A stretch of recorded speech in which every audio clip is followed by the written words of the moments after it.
Good afternoon, Frank. Good afternoon, Professor. The things happening this week are certainly as interesting as has been happening in previous weeks, but it seems as though a new sort of, what should I say, scenario is evolving. I mean, probably the most interesting thing in the news today is the meeting between Putin and Abe over the Kuril, how do you pronounce it, Kuril Island? Mm-hmm. Or the Northern Territories. And I think it was the Financial Times this morning had a history of the ownership of those islands and the way they've been shuffling back and forth between Japan and Russia for some time. All the odds about whether there's going to be any change after this meeting, and the Financial Times thought the odds were probably rather long. However, Putin obviously has accepted the invitation to go and talk about it.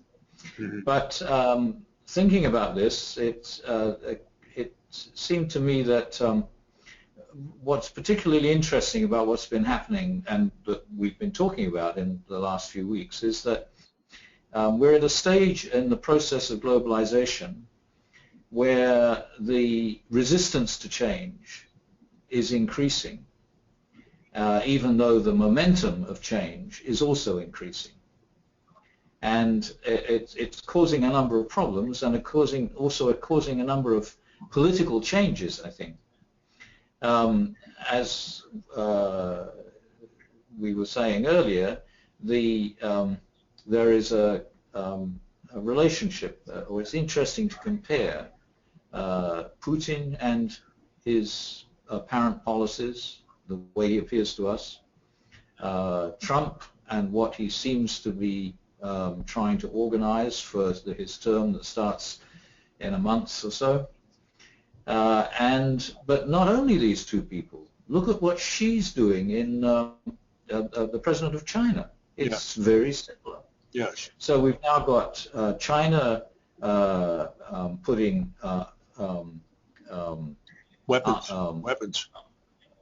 weapons on the islands that it's constructed in the South China Sea, and the way that's affecting relations between China and the West. That's only just begun to mushroom today.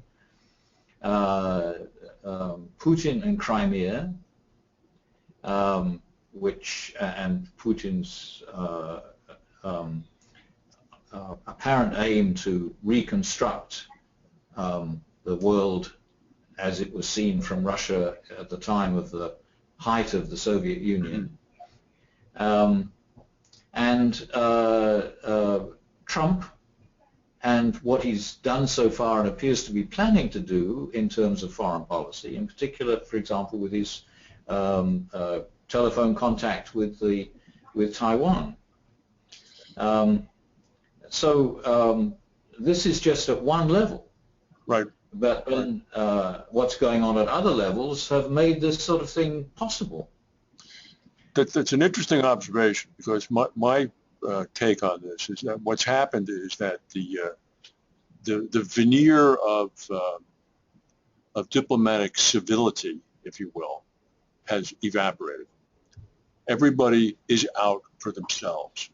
Everybody always knew that on one level. Everybody knew that Putin was doing what he was doing in the Crimea because of national and economic interest. They knew what he was doing in Syria because of an attempt to play a regional role.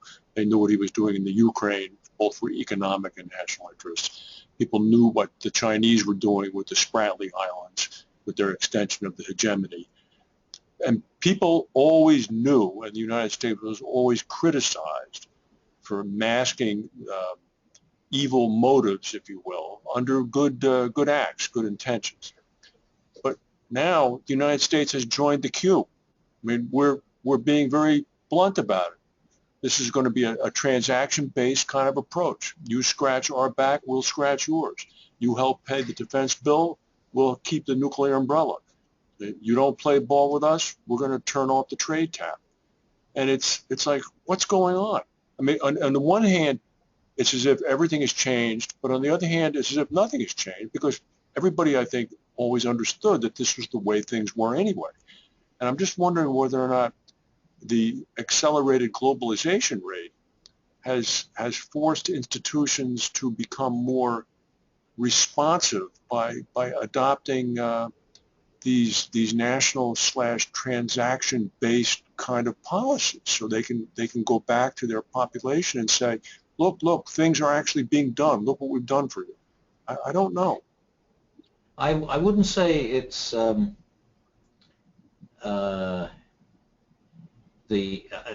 think that it's the acceleration of change that has given rise to this resistance that wasn't there before. In the same way, so maybe the motives haven't changed, but the way of pursuing the motives has changed. And it's the same thing if you're driving on the roads in America. People used to stop for red lights because that was what you did, even though you were in a hurry. Now you don't stop for red lights because you're in a hurry. Mm-hmm. And similar things are going on in politics in Europe as well. So what was the other announcement today?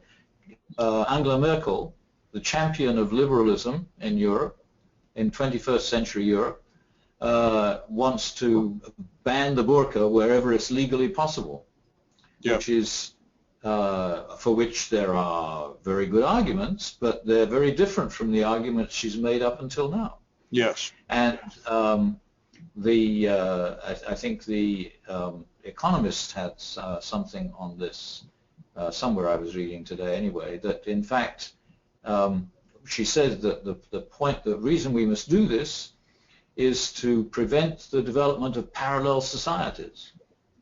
But in fact, that won't prevent the development of parallel societies. No, that might instigate them to a greater degree.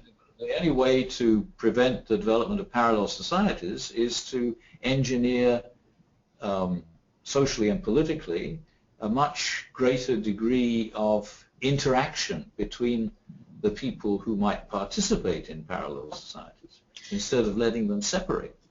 Well, it's a funny thing. We often talk about how institutions, government institutions in particular, are very awkwardly being able to adjust to increasing globalization. They're not nimble enough and can't be responsive enough. But maybe in some way, governments are in fact responding. All of the moves that Putin has made are wildly popular within Russia. I mean, you've read the same article I've read. All of the moves that the Chinese president had made are also popular in China, standing up for Chinese rights and extending their influence.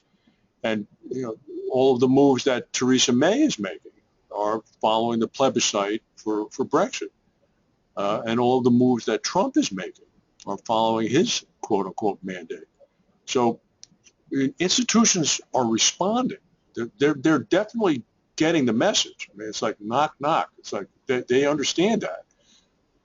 And they're responding, I think, to the, I don't know if they're responding to the extent that they can, but they're responding the only way they know how to at the moment, which is trying to establish a more direct linkage with the sentiments of the population. With particular parts of the population which were not being getting good point. The attention that they thought they should be getting. That's true. And so, in fact, it's the political balance that's changing, I suppose. Let me ask a question, though. I mean, professional politicians such as Merkel and I was going to say Trump, but Merkel and Putin, etc. I mean, surely they have their fingers on the pulse to be able to do vote counts, if you will. I understand people don't vote in Russia, but to be able to understand which side to align their fortunes with.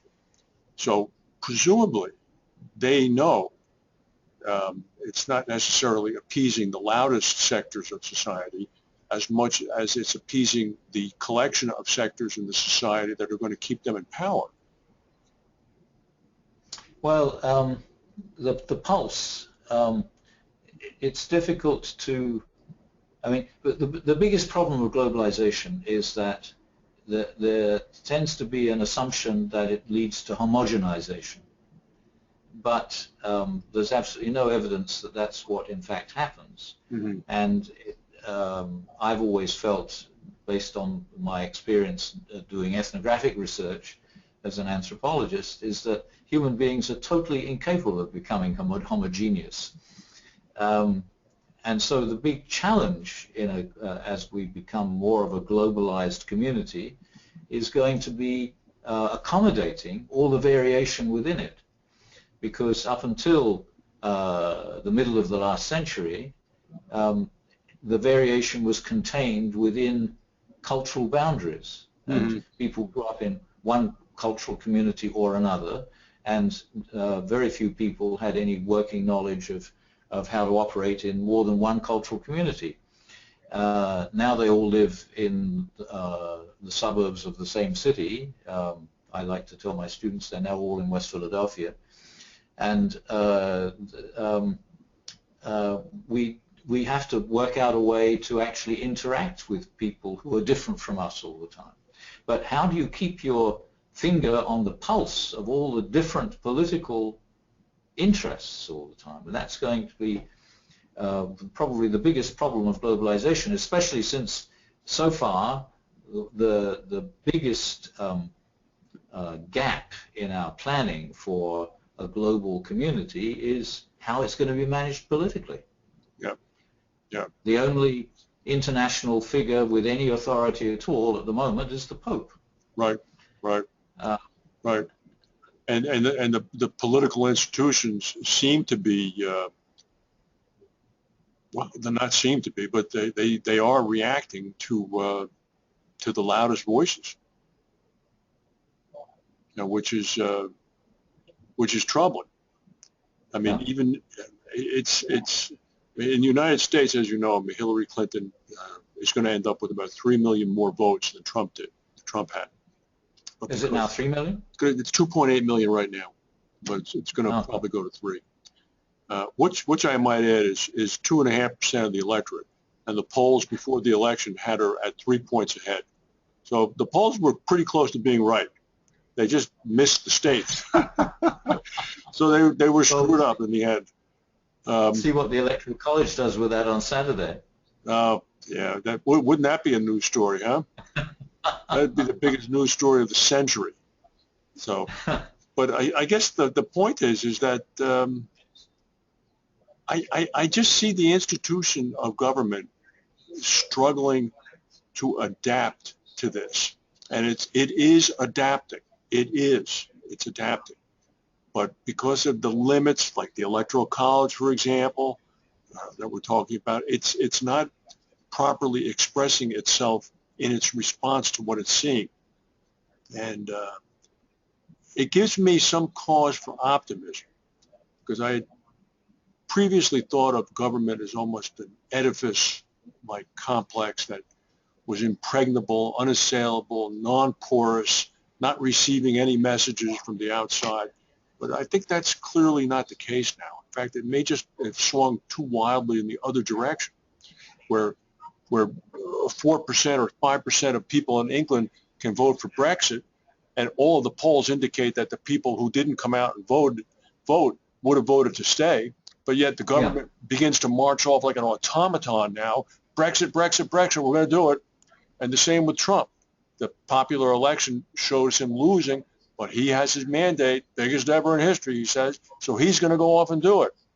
I mean, and the same with Putin. Putin looks at his internal popularity polls, and he's being told, go, go, go. It's the loudest voice. That's a very good point. And there's so many other things that you can point to that support the same interpretation. And in fact, I mean, what Putin and Xi Jinping are doing are similar in that they're while more and more people are interacting between their countries and other countries all the time and coming closer together, they're strengthening the what should I say, the special interests as they see them in their particular political position. Mm-hmm. And so it's going to be very interesting to see over the coming months which of these two conflicting processes comes out as the winner, and which continues to progress and which declines. Well, we may also see a subset of that same dynamic occurring in the United States. All right, what Trump is doing internally, it seems, within his own interest structure, as compared to what the population that voted for him wanted. And right now, obviously, he has a very long leash. But let's see what happens a year or two from now, or whether or not. Well, it will probably be more interesting to watch in America and Europe because we'll be able to see the democratic political process there, Right. whereas most things will be hidden from our view in Russia and China. Indeed. Well, that's very interesting, Brian. Well, okay. On the heels of our highest rated show ever, let's hope that we have another successful broadcast. Thank you very much, and I look forward to speaking next week. Thank you. Bye. Bye.